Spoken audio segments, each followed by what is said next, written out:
अस्सलाम वालेकुम दोस्तों। हम लोग ने एक टोयोटा क्रॉस ऑफ़र में बुक कराई थी, जो तकरीबन 1 महीने से ऊपर टाइम पे हमें मिली है। तो आइए हम कासिम साहब से पूछते हैं इसकी क्या खूबी है 1 हफ़्ते के इस्तेमाल में। पहली शिकायत तो उन्होंने करी है, जो साइड स्कर्ट लगे होते हैं कहने साफ़ नहीं होते, बड़ी मुश्किल से साफ़ होते हैं ये।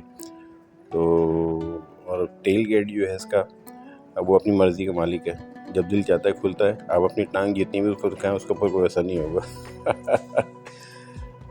वैसे कार की अपनी अगर क्वालिटी की मटेरियल की बात करें तो माशाल्लाह क्वालिटी बहुत अच्छी है।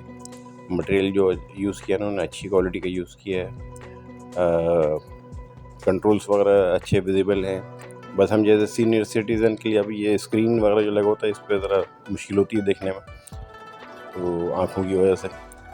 और बाकी सारे कंट्रोल्स सब मौजूद हैं गाड़ी में, जो स्टैंडर्ड फीचर सारे होते हैं। ड्राइविंग मोड भी है, ईवी पे यूज़ करें ना यूज़ करें, और नेचुरल जो स्टैंडर्ड गियर बॉक्स है वो लगा हुआ है इसमें गाड़ी में।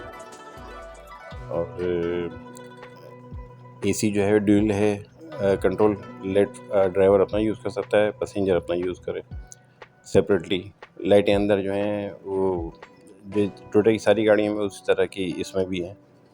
और स्टैंडर्ड सनरूफ है, जो कि अच्छे मौसम में यूज़ करेंगे तो फिर पता चलेगा कैसा एंजॉय करने का है कि नहीं। अमूमन वैसे अच्छा होता है ये फ़ीचर, तो लेकिन रस्ट वगैरह लगने का भी ख़तरा होता है। हॉर्न उसका बड़ा लो है।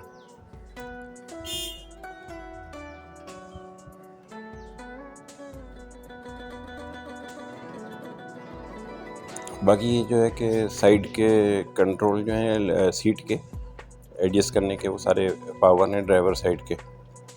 और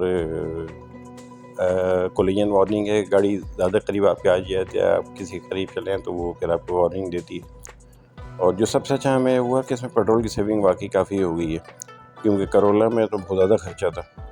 हमारी रनिंग के हिसाब से हर 1 दिन के बाद हमें 4000 का पेट्रोल डालना पड़ता था। इसमें लेने वाले दिन हम लोगों ने इसमें 5000 का डाला, जो कि पूरे 1 हफ़्ते चल गया। तो ये प्लस पॉइंट है। दोस्तों का भाई इजाज़त नहीं, आने वाले टाइम में फिर मैं और अपडेट करता रहूँगा इंशाल्लाह।